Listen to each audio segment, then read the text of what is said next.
This is a short video, but an important one. And that is this piece of advice that I've heard quite often, which is don't start until you feel that there's a real level of trust from people towards your intention and towards your invitation.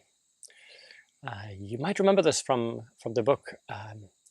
Jean-François Zobrist at Favi came in as the new CEO, and it wasn't until roughly 1 year into his time there that he started making some big important changes, and he felt that that time was needed for people to get to know him and to trust his intentions.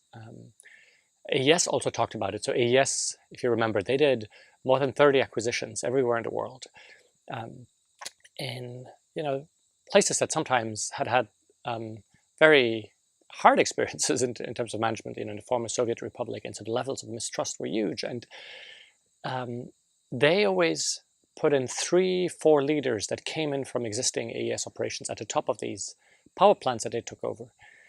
And often they didn't do very much for the first year or 2 years, sometimes even more.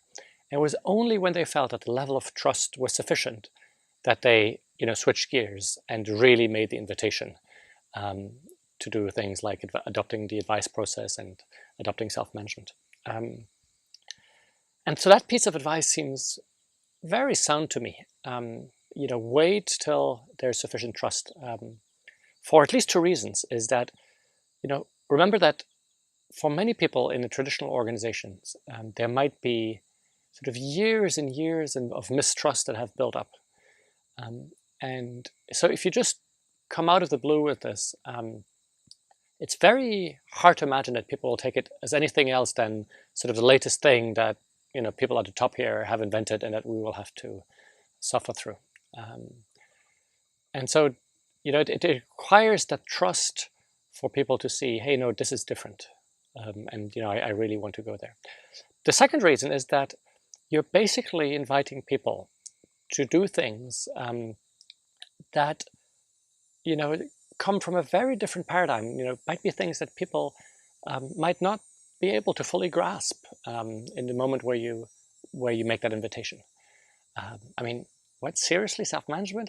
No managers or wholeness, like, here in this context, having deep conversation. I don't have these conversations with my wife or, with my husband or my best friends. And, so you're inviting people to something that is, really quite unknown. And for them to be willing to go there, there has to be a real level of trust in you and your intentions.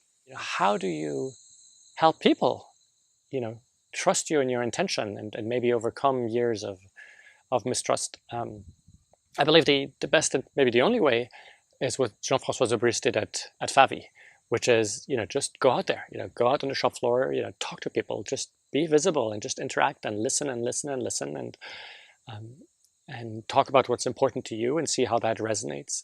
And, that's how people come to trust you. If you're in a larger organization, maybe you do all hands meetings, in every one of the locations that are unscripted, where people can just come up with any questions. Or maybe you do, video calls where anybody can join. And so I think part of the trust comes from being accessible, unprotected, being vulnerable and authentic, and people just being able to come up with anything, and you're being able to digest that. And so having these moments of real two-way communications is, I think, the most critical part in building that trust. One other thing that I like about that is, the more time you spend doing that, the less time you're available to do traditional, leadership jobs, which, sitting in meetings and making decisions and these kind of things. And so, this might actually push you to free up some time and to, start delegating decisions and, freeing up your agenda and empowering other people to do more stuff, which will all come in handy once you really start going on that journey.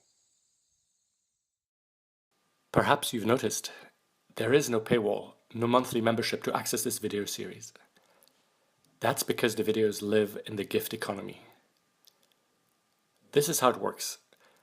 I gift everything that goes into making the videos, my time, energy, and insights, and you get to choose what feels right to gift back.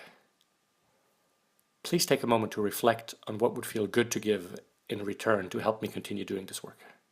Thank you.